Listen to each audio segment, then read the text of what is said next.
but I'll have no excuse. So they took me to a beautiful neighborhood. When I looked at the neighborhood, I was blown away. You can't see how the houses are built,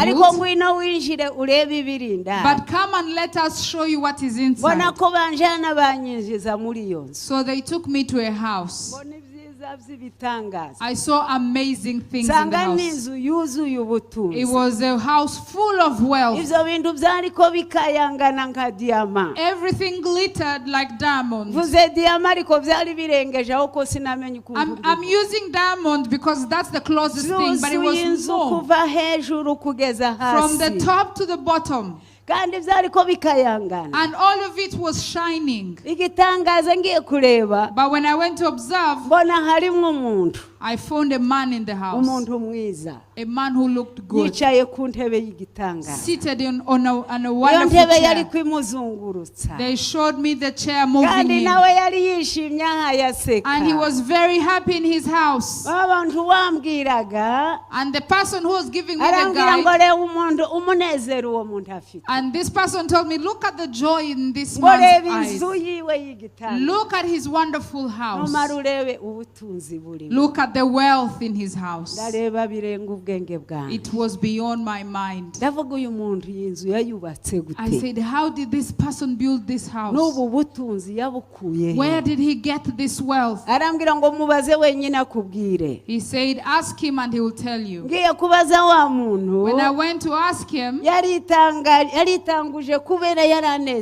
he was very happy and he quickly answered and said, lady, the way I got this house,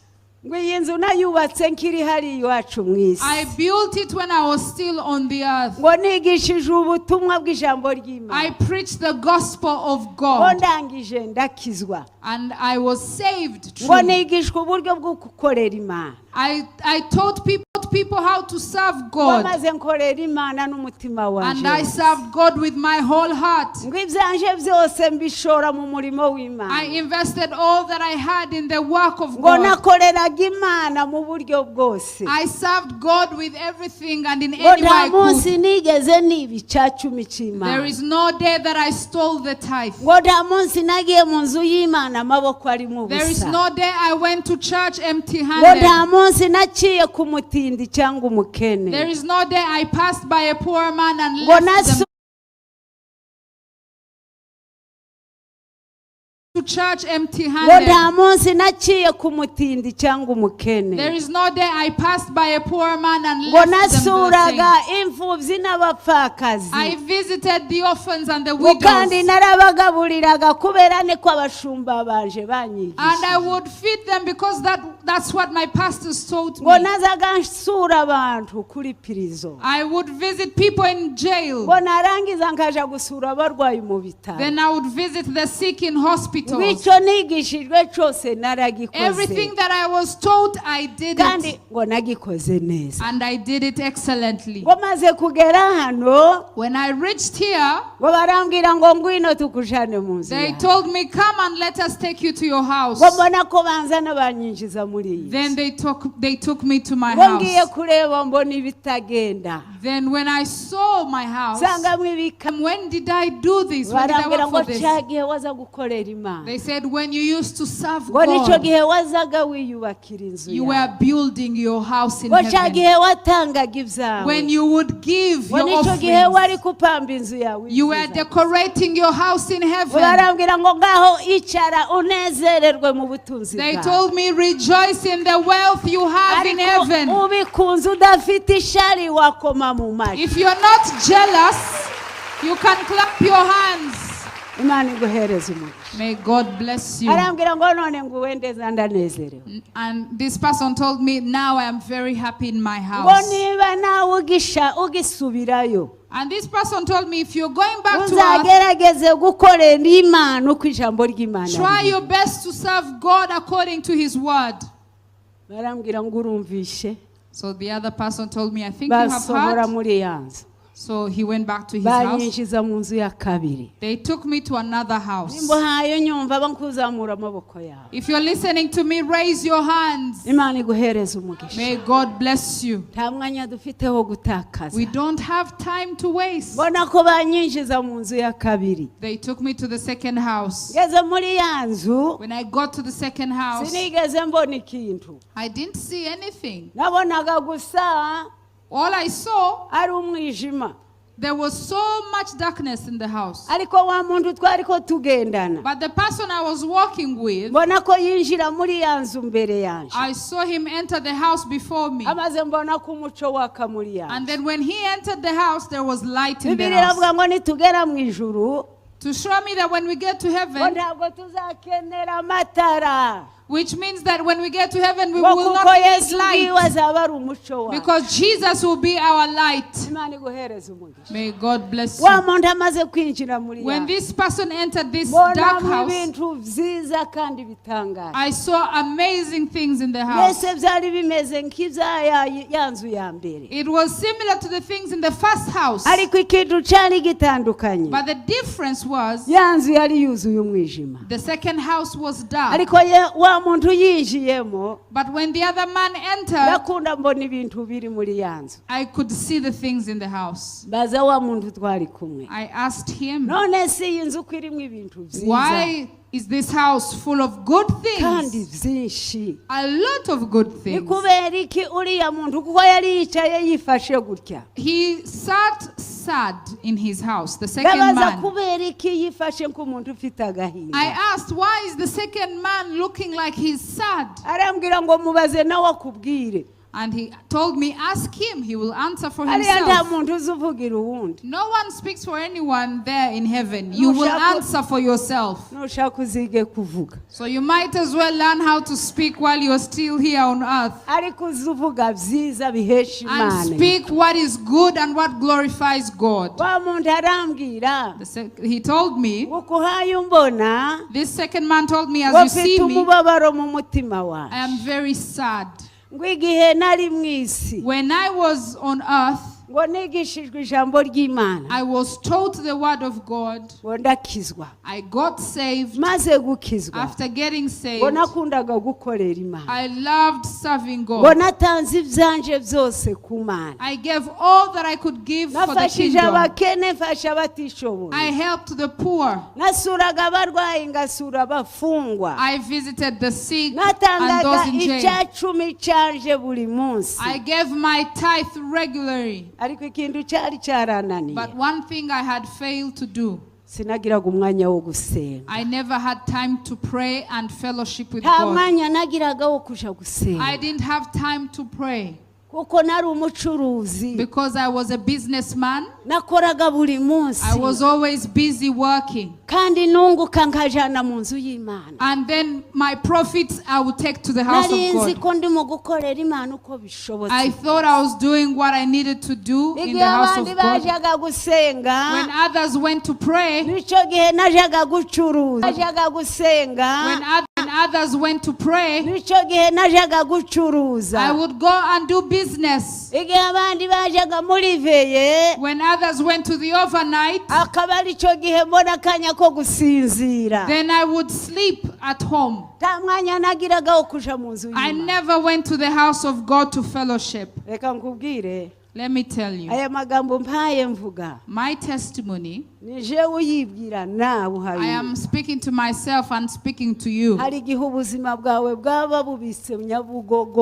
Tell you, my testimony, I am speaking to myself. Let me tell you, my testimony, I am speaking to myself and speaking to you. Sometimes your life might be busy as you're doing business or involved in other activities. God will reward you according to your work. So this man tells me, I never had time to pray. So this man tells me, I never had time to pray. All the time I had was to make money. And I made sure I would tithe. And I knew I was helping people. But when I reached here in heaven, because I didn't pray, I found that my house was dark. So when we are praying, we are creating light for places that have darkness. I came to find that my house was full of darkness because I never created time to pray.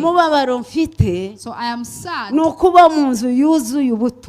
because I live in a house full of wealth, as you see it. But I can't see it with my eyes because I live in darkness. The man told me, prayer, when you pray, that's when in heaven they see you. You are seen as a light where there is darkness. So this man told me, if you can go back and you have a way, go and serve God according to the scriptures. Haven't I been blessed? Even the wealthy man asked and said, send someone to go back home and go and warn people so that no one will find me where I am. They told him if they don't listen to the prophets and the apostles, they might as well die. So I was blessed to see it with my eyes. And God brought me back. If I don't go to heaven, maybe I would be purposed for hell. Because God has done everything possible to save my life. He told me, if you are going back, go and serve God in all. When your brother gives, give. When your brother and sister go to pray, go and pray with them. How can you have time to sleep and you can't find time to pray? So that prayer will go with the works that you do in his house. It's sad. May God bless you, that you may listen and understand the word and take heed. The Bible says, do not be listeners only, but do listen and do. If you want, you can change your life in a second. So he took me from the other house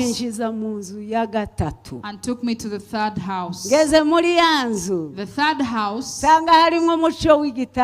found there to be a great light. There were lights of all types of colors.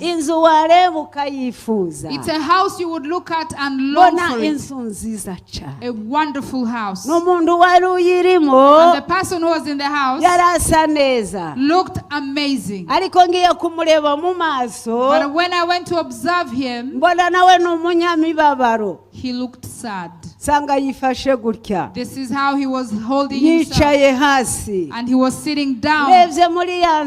When I looked in his house, there was only light in his house. There was no other belonging in the house. Not even a stool to sit on in the house. Seated on the floor with no chair, nothing in his house. And I asked, what about this one? In a beautiful house, full of light, painted and with many lights of colors. Different colored lights in his house. Why is this person sad? And he told me, ask him as well. God bless you. So I went to him to ask. And he said, I'm very sad. When I was on the earth, I got saved. I received Jesus as my Savior. From the time I got saved, I never backslid, never committed sin. I remained a good Christian. And I love to pray so much. I would go to the mountains and spend 3 to 5 days in prayer. I would spend nights in church praying every day. And people would come to see me where I am. And I did it with my heart. Because I got saved. When you get saved and you live a Christian life, your wealth is being built and you're building for the kingdom. Amen. When you are saved and you live a Christian life, you start building a new life in Jesus Christ. So this man tells me, because I used to pray a lot, when I reached here, I brought me to this house. And they told me, this is your house. From the day you got saved and you started a good life in Jesus, the kingdom of God was built in you. This is the house of your life. Because you used to pray a lot. Look at the lights in your house because of prayer.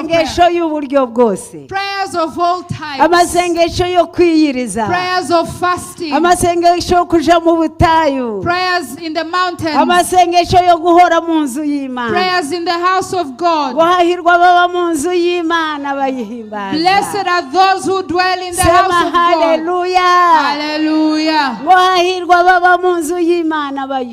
Blessed are those who dwell in the house of God. Blessed are those in whose hearts are ways. Amen. Yo, hallelujah. Hallelujah. There are ways in their hearts heading to Zion and then return. Even when they cross through the valley of Baca, they turn it into a place of sources. Hallelujah. Hallelujah. And they move. And they are presented before God. And when they pray in His presence. When they move with Him. When they speak to Him, He speaks to them. Blessed are those who are always before God. May God bless you. If you have been blessed and you know that secret, and you dwell in the house of God. I love those who love me, and those who seek me, they shall find me. May God bless you. When we look at Moses, he dwelt before God. He had less days in the tent, but he had more days in the mountain praying. When we see the child of God, he would preach the whole day, and in the evening he would go to the mountain. So where do you go in the night? You spend the day in Remera and trying to find a life, trying to walk. And it is still good. Because the Bible says he who doesn't work should not eat. Paul would spend time in the ministry. And at night he would make tents. So in all you do, please be led by the word of God. Then you will do the will of God. The person told me, I tried everything else, but the most difficult thing for me, there is no day that I tithed. Listen to me, because many fail this. I would work, but I never tithed. I never gave an offering in church. I never fed anyone or gave any gifts. I just focused on prayer. And I thought if I am praying, I'll go to heaven. But after prayer, that was it. I came, and when I got here, they brought me to this house. There was a great types of light. Light of different colors. But because I never did anything for God, my house was empty. Not even a chair to sit on. That's why I'm seated down. I feel sad. May God help you. And he told me when I got to this house, I remembered the word they used to teach us in Matthew, that do not keep your wealth here on earth, where there is rust and cockroaches, and thieves can steal from you. But store your wealth in heaven, where there is no rust or cockroaches. Because where your wealth is, your heart will be. Let's clap for Jesus.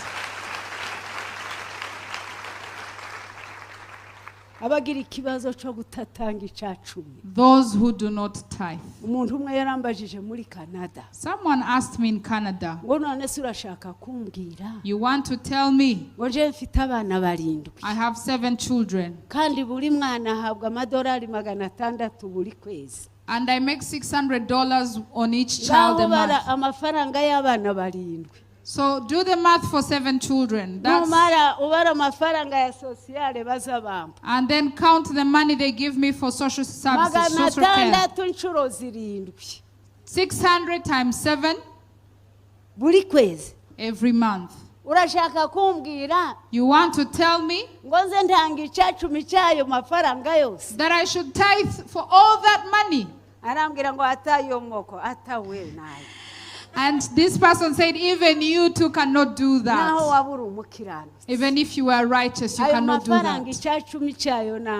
How much is the tithe of all that money? Apostle is the one who is more educated. $420 would be the tithe. $420 every month in a tithe is a lot. And this person said, can you do that? And I said, I can do all things through Christ who strengthens me. Why do you count the 400? And you don't count the thousands that God gives you to keep. May God bless you. So this person tells me, if you are still going back, go and serve the Lord as much as you can. Because what you do on earth, that is the wealth you will reap in heaven. May God bless you. After telling me all of this, I thought I had seen all the houses. So I thought, let me ask him. I said, I have seen other people's houses. Can you show me my house? May God help you. May God help you not ask a foolish question like I did. And the other person to really handle me.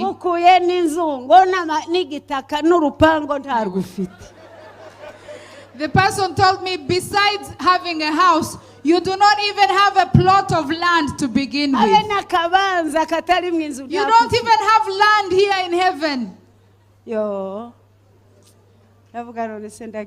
I said, what will I do?